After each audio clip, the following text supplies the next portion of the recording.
So you've mentioned outreach a couple of times, and that is actually how we've come to work together in the past few years, is through MOG's outreach initiative and our joint work with the Latin American and Caribbean Anti-Abuse Working Group. What do you think other kind of developing nations that share some of these global abuse issues? What do you think that they can take away from how you've seen Latin America develop, and more specifically Brazil? Yeah, I think the regions differ depending on more economical development.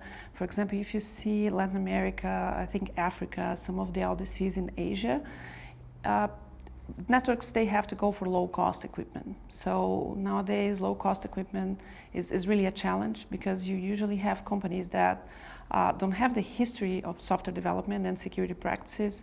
So you have equipments that are bringing back to our networks things that we thought were dead in the late 90s or beginning of the 20s. So in Latin America especially, like, our involvement with LACNIC comes because of where CertPR is located. CertPR is maintained by NICPR, that's the National Internet Registry.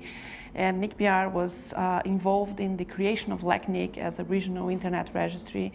And in NICPR as a whole, we always believe that internet is global. The policies are global, the problems are global, and the solutions need to be global too.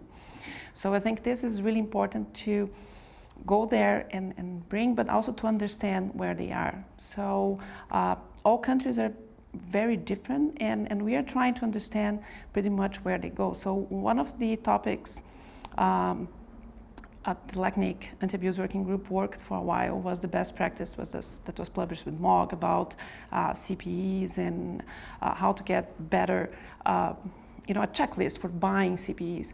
And I think that was one of the things that was missing. We were going to the meetings, and you would see all those small ISPs complaining that, we have bad equipment, but we don't know what's a security standard. And then you have the vendor saying, oh, there is nothing that says that they need to be a better standard. And then you go to the regulator, and he knows even less because he doesn't work a lot with that. So I think building best practices like that, they were somewhat more regional to countries that use more low-cost equipment, but at the end it's helping a lot. So I think these are just some examples on how we're trying to do things, but really I think going there, meeting people and trying for us to reach out. And I think this is important. This is something that MOG is doing very well in the past few years.